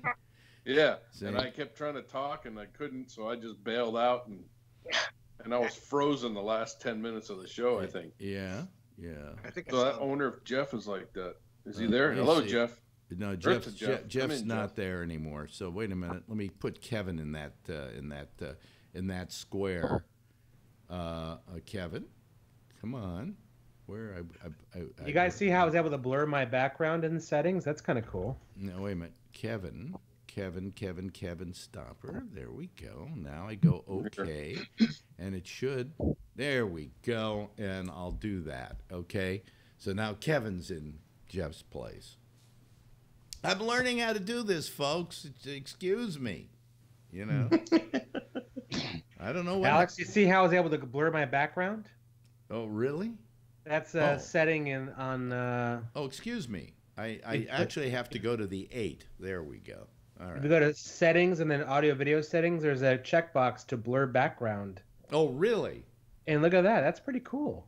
Well, yes, but now my question is it blurring? Yes, it is blurring itself on. Well, they're probably jerking themselves off at Skype over that one too. You know. How'd you do that, Mike? I'm sorry. By the way, folks, go to the wheel, the settings wheel, and then audio video settings, and then there's a switch that says blur my background. Yeah. Yeah. Cool. Oh, good. Everybody's going to blur their fucking background now. Hey, we got to take advantage of the new technology. Yeah. Go ahead, Charlie. Blur your background. I'm not messing with anything. I can't blur my background because this is not coming off Skype. My picture isn't coming off Skype at all. So. Oh, yeah. You put your hand back there, it blurs. Yeah. Does it? Yeah. Yeah. So now you can have naked women dancing around back there. Yeah. But anyway, so my question is, I mean, who are the Democrats going to run? Who's going to be the great white hope for the for the Democratic Party? I have a big crush on Kamala Harris. What about Kamala Harris? I have a big crush on her. Oh, you have a big crush on her. Me too. Yeah. Not just physically, but I mean, I think she's a brilliant woman. Yes. I happen to like her a lot, and I hate to say this because the Me Too movement will come after me, but I don't have a career, so it doesn't really matter. I think she's hot. You know, yeah. I mean, compared to, Elizabeth Warren? Compared to Elizabeth. I was going to say that. Wow, we haven't even mentioned her name yet. Pocahontas. We haven't even mentioned her name. I got to tell you something about Elizabeth Warren. Please help me tonight. My brain. I took a Xanax last night, and that makes me lose my memory. Remind me never to do that again. Anyway, Elizabeth Warren is a very smart woman. Yes, yeah. She's very bright, and she's very smart. And if we were running somebody for president, everybody in America said, we want somebody who's really smart, which they're never going to do because they want somebody who's really stupid. That's obvious, okay? Elizabeth Warren would be the winner. I mean, let's face it, she's terrific. But can she bring together both sides? Can she reach across the aisle? I think she's still polarizing. Oh, I think she's polarizing. I think Bernie's polarizing. Biden isn't polarizing. Right. Republicans aren't interested in reaching across the aisle. Well, Obama tried to reach across the aisle. They bit his hand off. Yeah. And Trump would reach across the aisle if there was a pussy to grab. So, AOC. What? Yeah, exactly. So, I can't even move. If I move my now I move my cursor into the thing, and I'm not having that problem. So who knows what the problem is? It's tricky. Yeah. Anyway, I got to be careful. I have to be careful. Very, very careful. Oops. I'm just worried that there's nobody out there that can beat Trump at his game. Now you got to remember, he's playing a dirty game. So the person who's going to fight against him either has to be just as dirty in playing the game, or has to be. Well, I think it's not dirty so much as media savvy and knowing how to play to the masses. Yeah. And they're buying everything he says. He can do no wrong, this guy. Yeah. And when he doesn't come through with it, they don't give a shit. Well, right. I mean, Mexico's going to pay for the wall. Oh, well, we'll pay for it. Well, That's cool. This guy is, again, I used to say this as a joke, but I'm beginning to believe it's true, that I think his way of running the country and balancing the budget is to burn down the country and get the insurance money. Because that's about what he's doing. I mean, this idea of closing the borders is absolutely insane. And everybody, let him do it. and suffer the consequences. But do you know what's not coming up? Do you realize, girlfriend always says to me whenever I go to Costco and buy fruit, well, don't buy that fruit. It's all from Mexico, and you got to buy local, And she's right. During the winter, especially, most of the produce coming into the country is from South America. And if you don't want your bananas, okay. You don't want your cherries, okay. You don't want your strawberries during the winter. Avocados. I love avocados. Or cars. Or cars, or TV sets, or any one of a number of things. This country, if he closes that, by the way, it also blurs out when you, I think, get too far in front. See that? See, your glass of wine is blurring out. Now, why is that? Why is that? Oh, it's just a circle, fake really. Depth of field. Yeah, it's a circle. I don't know. You think it? Yeah, that's probably what it does. It doesn't blur out the main image. You see, when you put it in the center. Well, stop it. No, when you, Michael, when you put it in the middle, it's fine. When you put it off to the side, because it's reading your body, basically, it gets blurry. You see? Yeah. Now my question is, let's get away from politics for a second. We'll get back to it in a moment, folks. Why did they put that feature in Skype? For what purpose does that? Is that? You don't see the mess in my office. I guess. Or if your wife walks in naked, we're not going to see it. I just told my wife to walk through naked because I got it blurred. Let me see. Are you blurred? Cleared up. I think she's going to do it, but here, I'll go find her. Yeah. No, she won't be blurred that much. Oh, that's right. And if I took my clothes off right now, I'd be blurred, but that's just my body these days. You'd be alone, is what you'd be. This would be a one. Okay, I want to hear from Tom. Tom, who's your choice right now? Who's? I already told you. Yeah, you did before that I will support the nominee of the Democratic Party. Yes, but I am willing to trust the process that we will have a good nominee after all the primaries are finished and the convention's finished. We will have a good nominee, and and I will do everything in my power to work for that person. Well, do you think that nominee is here now? What's that? Do you think that nominee is actually running at the moment? I don't know. I honestly don't know. There's a good chance it is. But when we look back at the 2008 election, I mean 2006, 2007, we didn't know who was going to be. Everybody was assuming it was going to be Hillary Clinton then.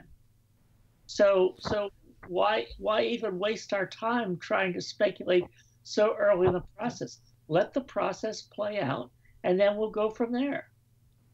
Okay. Just relax. Yeah, just like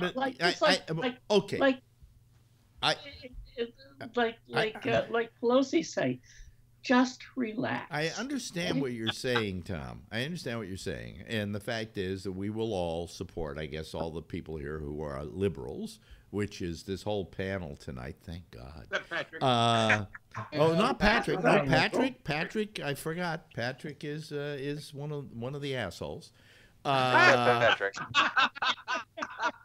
And I say that Patrick. What? Mr. Asshole. Mr. Asshole. But the fact is that all the people who are Democrats here will support the Democratic candidate no matter who it is. But at this point, you've got to have a horse in the race. That's what I'm asking about. Now, the other thing I want to bring up is, are we a little pissed off at the fact that this whole presidential race has started already? I am. I mean, it's not a year till the first primary, okay? And already MSNBC is doing a debate in June. It's less than a year to the first primary. Well, to be honest with you, it has never stopped because Trump's been on the trail since he started. Yeah, Trump's still trying to convince everyone he won. Oh, yeah. Or that he's already won the next one. Yeah. And his people believe him. He's been rallying since the inauguration. You know, I'm really envious of the Brits in this area where they only have, what, a 2-week election process and like 3 months. I think it's 3 months. Wait a minute. You envy the Brits, but have you been seeing what's been going on with this Brexit? I know. Brexit In that one aspect, I envy the Brits. You know, the Brits are kind of having their own real problems, you know. But the point is that I think that we should have a rule that we don't start even talking election till January 1st of the election year. And then everybody says, hey, I'm running, and I'm running, and I'm running. And then you go have all your stuff, and then you go have your conventions, and then you have your standard bearer, and you have them run, and you're over within 9 months, or 11 months, okay? Now, my suggestion also was that we do away with the primaries altogether, and they just go to their conventions and decide who the person is going to be that's their nominee. You know, what are these primaries, what purpose do they serve? They only cost the states a fortune. I can't imagine how much money it costs New York State every year to hold every couple of years to hold a primary. Oh, it's not that much. Just gives people more time to dig up dirt. It's enough. Also, how much money is it costing the people themselves? You know, how much is it costing the people who are running? And how much money do they have to raise? I mean, the only people that are getting rich off of all of this and who are benefiting by it are the TV networks who get all this advertising. You know? And I just don't see where a primary is really important. Go to your convention, figure out who the standard bearer is going to be. Go fight it on the floor. That's the way they used to do it. You know, I'm not talking about some new idea. In the beginning. What does it mean in 2019 in April that you're ahead in the polls? What does it mean? Nothing. But why are they ginning it up at this point? You know, it's money. It's what gets the eyeballs on the. And that's TV why shows. I can't watch MSNBC these days, because every time I tune in, they're talking about, oh, look at what Beto O'Rourke said today. Well, you know, in about a year, Beto O'Rourke is going to be an afterthought, just like he is with his parents. You know. You know, I mean, I just, you know, I really am bothered by. How do you feel about that, Tom? I mean, I always go to Tom because Tom is the voice of wisdom. For Patrick. Patrick's had his hand up. Yeah. I have a harder time seeing it with this new system. Yes, Patrick. Well, I was going to ask, what is the point of the town halls that the Democrats are holding? It's same thing. Advertising. Right. Sell advertising. And the thing is, the other people that will benefit from this will be like my city, who is holding a Democratic convention in 2020. So we'll make off with good money, even if there's, you know, I hope you got 20 candidates then. Because at least then the people will be there and be spending money. So I haven't watched a single one of these town halls, but has anybody watched them? I watched a few. Okay. Do they have commercials in them? Of course. Yeah. Oh, okay. Then they should be forced by law. Make a law that you can do your little town halls and you can do your debates, but you can't run commercials. You know, and I'll bet in the one that MSNBC does 2 nights, by the way, because there are so many Democrats running. 2 nights, they're going to do that, and they say that it's I'm wondering if they're going to run ads in those debates. I'll bet they do, and if they do, fuck them all, because that's why they're doing it. Yeah. You know. I mean, and that's the problem. You know, news has become a business rather than a service. When it was a service, it was so much better. Yes, Tom, did you have your hand up? Yeah. So I mean, a lot of what you're talking about, I've already argued about before. I don't know if I feel like I'm going the same arguments all over again. Yeah, but one of the problems right now with our media is so focused nationally. That's what all they're focused in is a president. We had election yesterday And you know what? Chicago has a lesbian mayor. Yes, I know. Female. Well, yeah, lesbians are female, yeah. Wait a minute. What? A dyke? Yes. Yep. Yeah. By the way, folks, I was told by my lesbian friends that dyke is not a dirty word. Dyke is just fine. Yeah. We have, in San Francisco, we have a contingent at the Pride Parade called Dykes on Bikes. Right, I remember the Dykes on Bikes. Like Dykes on Bikes, yes. Another thing that probably escaped people's notice was in Pennsylvania, there was a state senate election. And there was a suburban area of Pittsburgh that was won by the Democratic candidate that in 2016 went big for Donald Trump.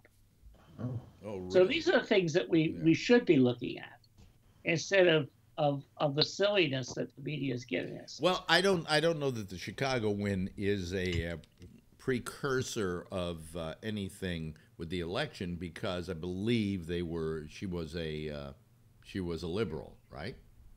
The mayor. I would assume. Yeah. Yeah. Was the other one who was running a conservative or No, Republican? No. Or were they there both? were two black women running against each other. And were they both Democrats? The runoff. And were they both Democrats? I don't know.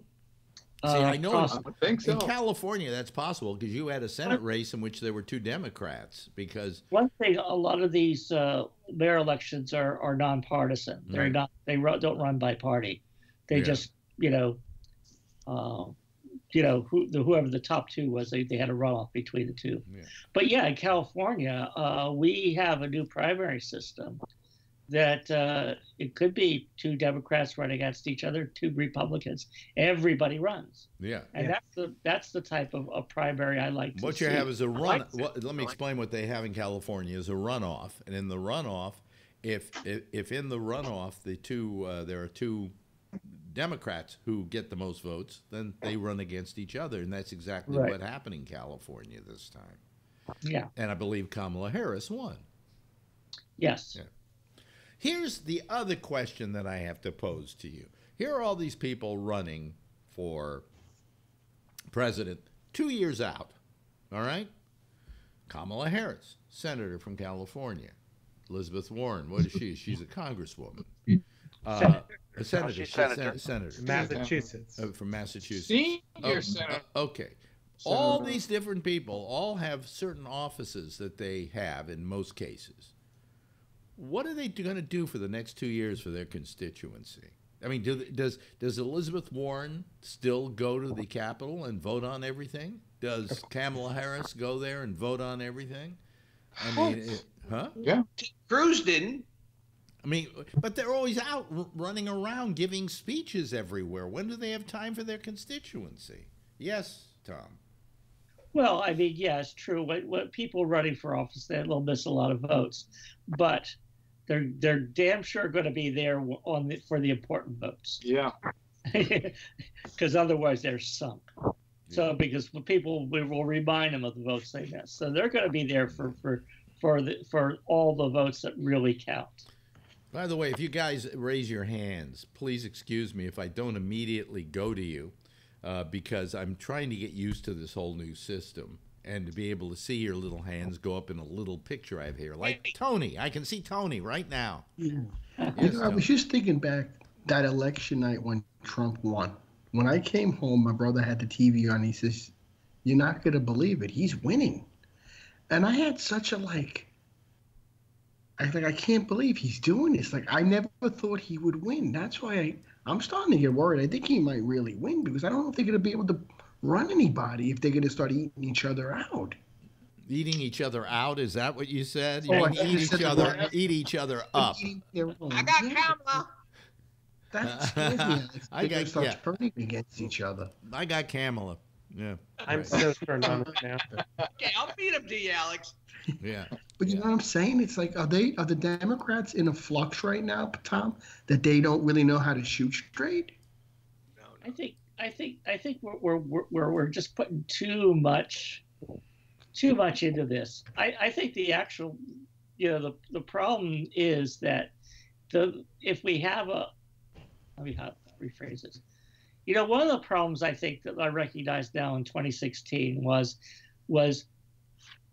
not having as much competition, or trying to suppress competition, and I think that's what really hurt us. I mean, in the long run, it would have been better if we had a wide open field then, just like the Republicans had. I think it probably we would have had, because remember in 2008 when Clinton was running against Obama, and everybody says, oh, they're going to rip each other apart, and the Republicans are going to just slide right back to office. It didn't happen. Right. So I think that if we're smart, if we don't get ourselves too wrapped up in this chewing each other up, I think we can really use the process, the primary process, to select a good candidate and work for that candidate in November.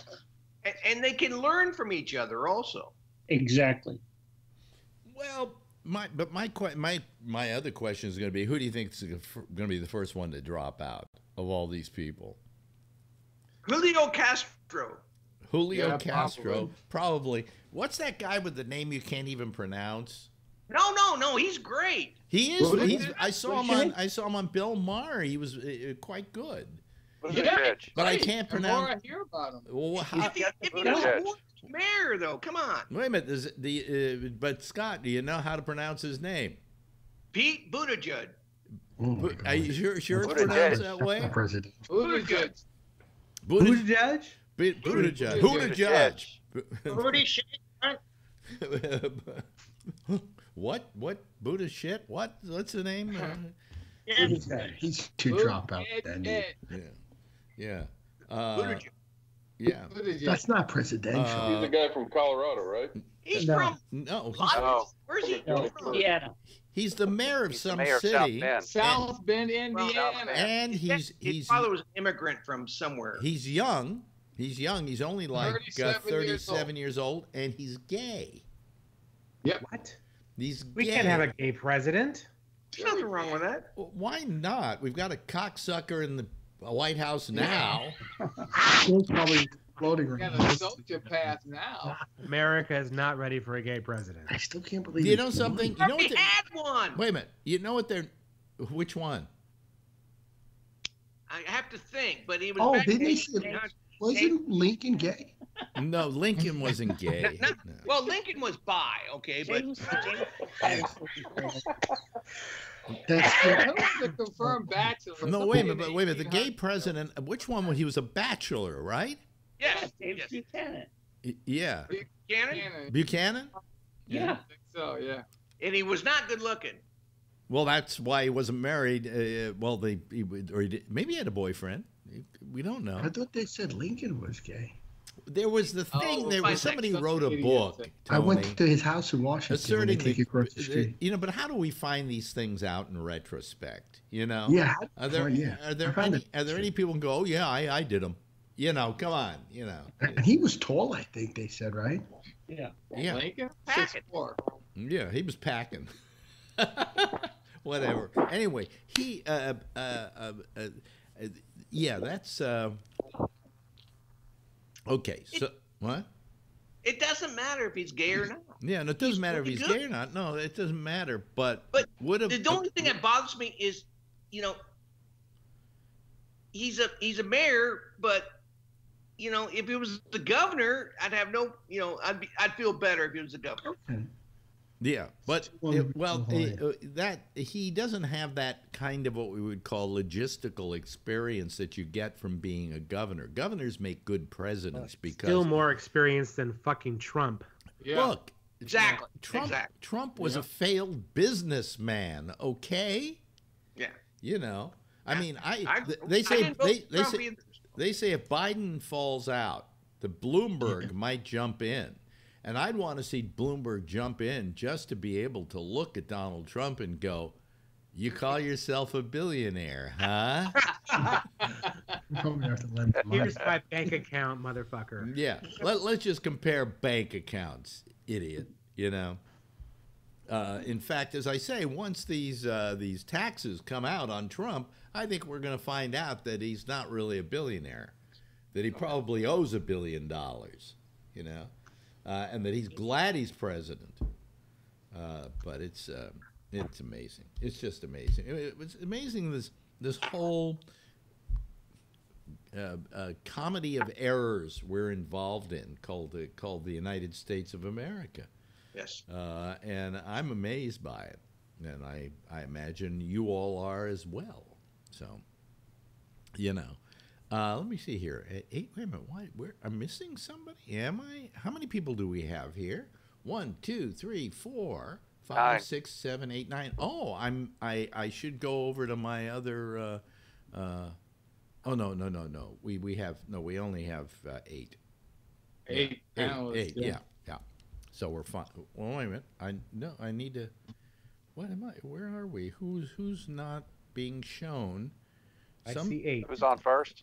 Somebody's not being shown. Tony's being shown. Vernon's there, sleeping or whatever he's doing. I see 8 people plus you. Yeah, 8 people plus me. No, there's 8. No, there's not. You see, I have this other thing here, but I've got 2 of. No, I'm fine here.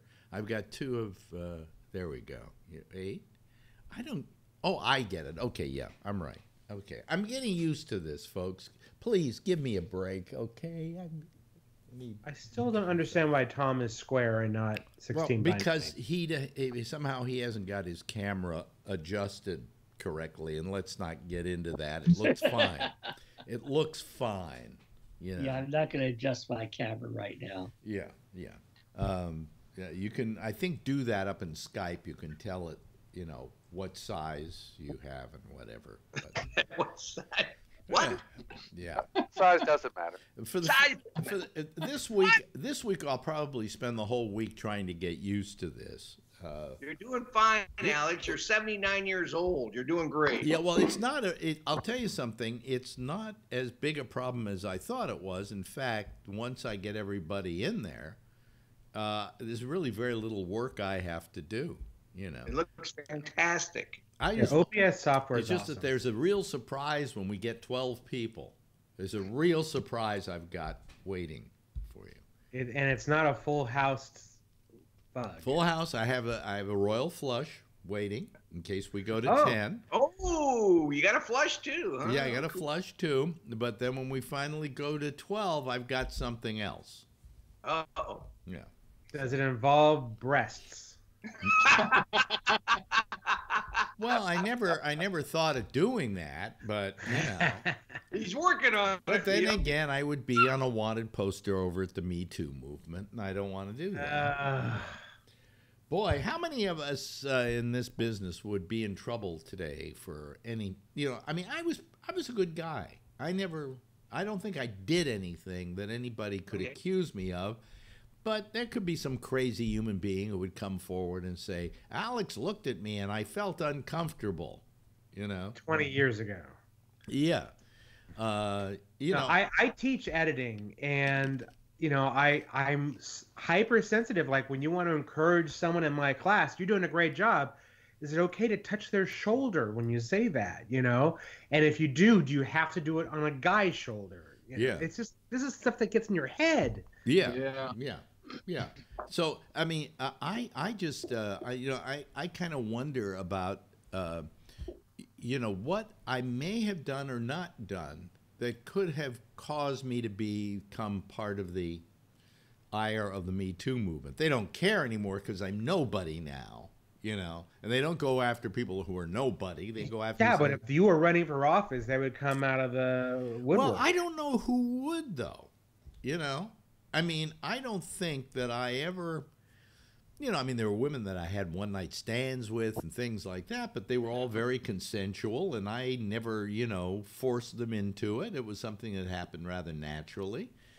But look what the guy down in Virginia, supposedly that was consensual, and he's getting nailed for it. Yeah. You never know. Yeah. Yeah. So, today, if I were, as you say, Pence is quite correct. Don't be alone in a room with a woman. Yeah, unless it's your wife is with. Yeah. Alex. Yeah. Did you ever do anything with Lynn Samuels? Because she would come after you. As the old saying goes, I wouldn't have touched Lynn Samuels with your dick. Okay, so that was one of the most. That was one of the most unattractive women I've ever had the pleasure to be around, and by the way, also one of the worst human beings I've ever known. But I just love doing people don't know Lynn Samuels is I worked with her at Sirius XM. And she hated my fucking guts because somehow I showed up to the prom wearing the same dress, okay? And she felt competitive towards me, and so she decided to hate me for everything, And I could never figure it out because I was always very nice to her. Yes, Patrick. My favorite thing is when you had her sister on, and her sister hated her too. Yeah, when she died. No, what happened was Lynn Samuels died, which was a favor to everybody. The nicest thing that Lynn ever did was to die. I had her sister on. They said, we're going to do a memorial for her on the air, and you're the host. I went, oh my. I said, you know how I feel about Lynn. They said, yeah, but you're going to be the host. Okay, so I'm the host. And so they said, oh, we have Lynn Samuels' sister on the phone. I go, okay, fine. I talk to her and I say, do you have any memories about Lynn? And she said, well, she was one of the worst human beings I've ever known. I think that was that what she said, Patrick? Something to that effect. It was something like, I remember I was laughing my ass off when I heard it. Yeah. Because you hosted the memorial on the radio for her. Yeah. And here's her sister, her blood. I didn't like her either, so. Yeah, I didn't like her either. And I just went, wow. Thank you so much for calling and talking to us about your memories of Lynn. And her only memory of Lynn was she didn't like her. Can you imagine that funeral, that wake, Alex? They probably all came in sweatpants. I think people actually came to her funeral to make sure she was dead. She was gone. Yeah. She's dead. There's an old joke. I can't remember who the two actors were, but there was a guy in Hollywood by the name of Harry Cohn who ran Columbia Pictures, and Harry Cohn was a son of a bitch, and he died. And they had the funeral. And I can't remember who the two people were that went to the funeral. And one of them looked down the coffin and said, can you imagine this? Look at all the people who showed up. And one guy said, you give the people what they want and they'll come. That's funny. That's fun. Supposedly true story. It's a true story. But I don't know if there was a funeral for Lynn because she died in her apartment and was dead for 2 days. I hear about this a lot lately. Like John Rockwell, when he died, was in his apartment for 2 days dead. And then my friend Fred Reamer, my attorney, who died over the weekend, was in his apartment for 2 days before they found him. And Lynn Samuels was in there for 2 days, maybe 3 days before they found her. And then they had to work their way through all the rubble that was in the apartment to find her. Yes, Tom. Come back next week. Yeah, I'm really sad to hear about Fred Reamer. I voted for him. Did you really? He ran, didn't he, for something? He ran for Alameda County District Attorney. Right. And I voted for him. So, I hope. Good lawyer, good guy. And my only regret now is, and as I get older, I'm beginning to say I better do something about this, but I don't, is that I haven't talked to Fred in maybe 4 or 5 years. He was here in New York, and we had dinner, and he came by, and we saw each other for the first time in a long time. And we kept saying we got to keep in touch with each other, and we just never did, And I feel bad about that. But maybe that's good because I would maybe feel worse than I do right now about him being dead. And I feel pretty rotten, But he was my attorney, and the name Reamer is a perfect name for a lawyer. Actually, his mother had a partnership with another lawyer, and they were a divorce firm. This is true. This is absolutely true. And the name of the divorce firm was Skinner and Reamer. Reamer, I hardly knew her.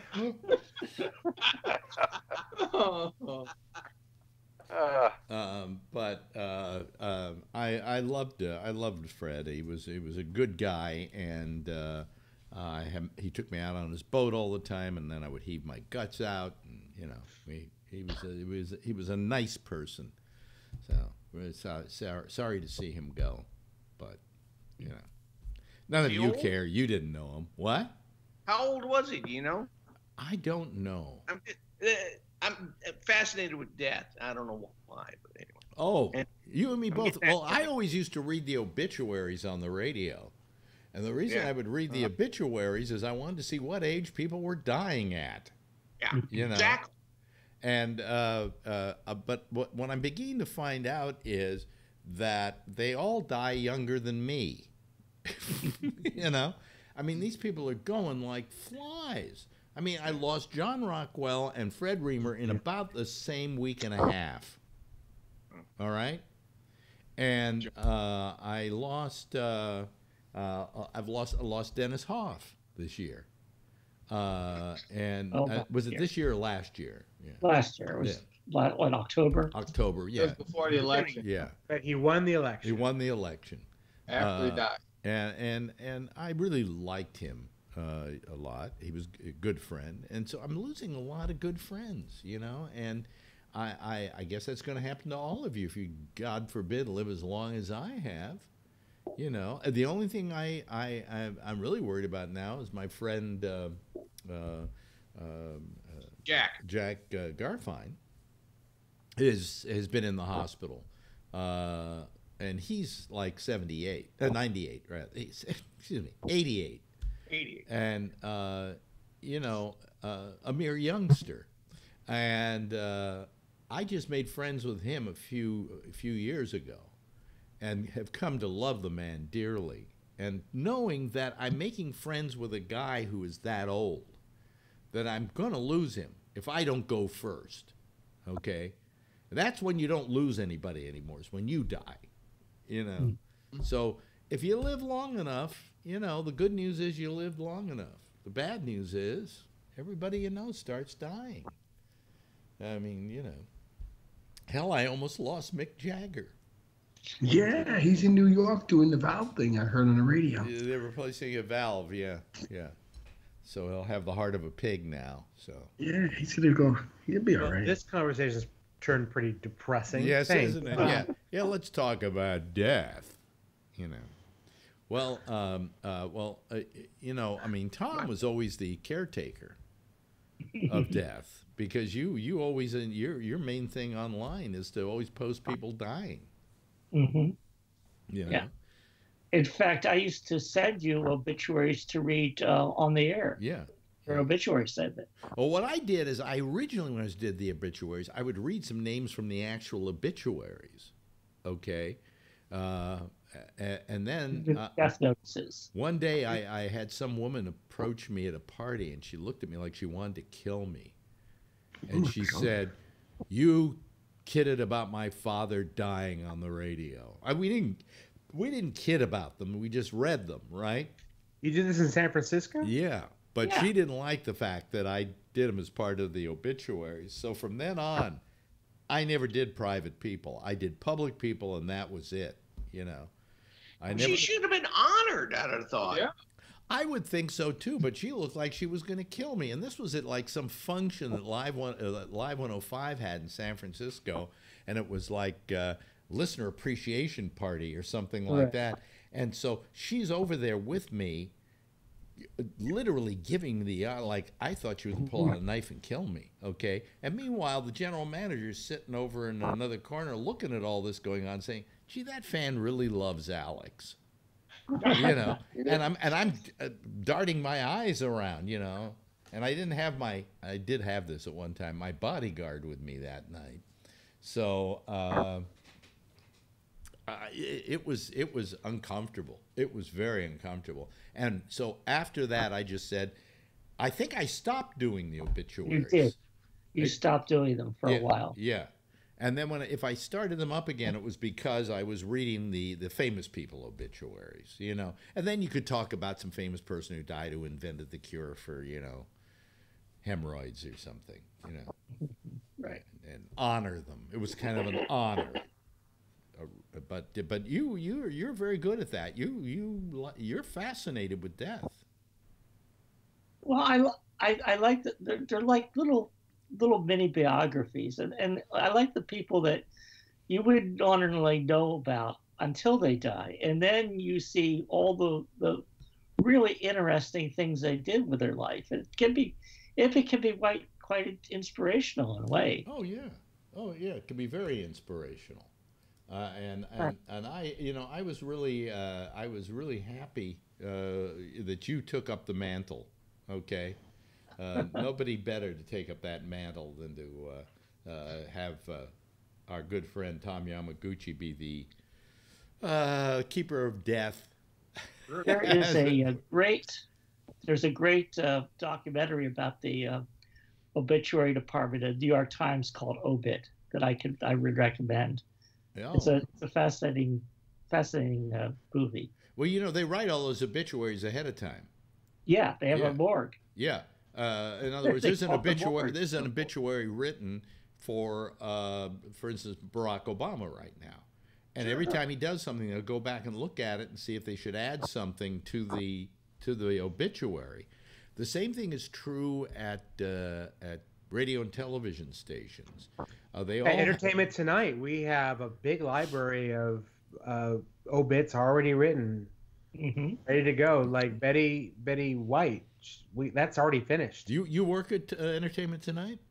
I used to. I'm part time now, but I was there for 13 years. Yeah. Yeah, and they would do most of these places have these obituaries ready to roll, and you just kind of keep them up to date, right? If something new happens in their lives, like with Betty White, nothing much happens, so they probably just have it there, you know. I'm telling you, it's ready to go.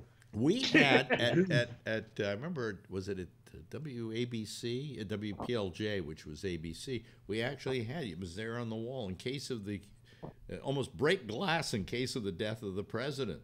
And what it was a program you immediately put on the air that had like funereal music and a history of the president and an honor to him and all of that, ready to go, even though he was alive and kicking.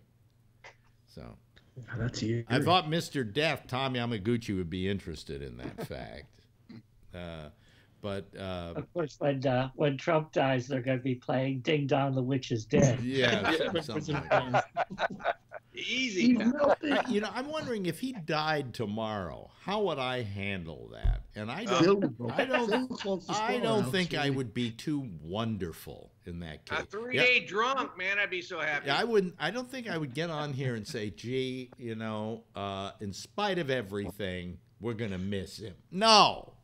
If he died tomorrow, I'd be I would have some video of fire. Say, oh shit! Now we got Mike Pence. Yeah, well, that would be the other negative spot on the whole thing. But anyway, hey, listen. If you listen closely, what is that? That's a theme song of my theme, which is a theme song. This has been fun, and this has all worked well. I still have to learn how to do it rather seamlessly, but you know. What the hell? But it's good to have you here. Like Charlie is here and Scott is here. Let me see if I can get all these names right. Michael was here and Kevin was here and Tom was here. I'm reading these off as you see them on the screen. And Tony was here and Patrick was here and Vernon. Are you awake, Vernon? Yes, I'm awake. Oh, okay. I just wanted to make sure you didn't say anything tonight, Vernon. But we love having you on anyway, because you take up the secret square. Anyway, that's it for our citizens panel and for everything that's going on tonight. And if all of you would just give a big wave goodbye, I'll wave back at you, and we'll call it a night. Everybody, thank you so much for having been part of the citizens panel. How do I get rid of these people? Oh, that's how I get rid of them. Okay, and then I turn myself off, and the next program can come on here and do this all over again. Anyway, Jack Bishop is next. That's the next program that's coming up right now.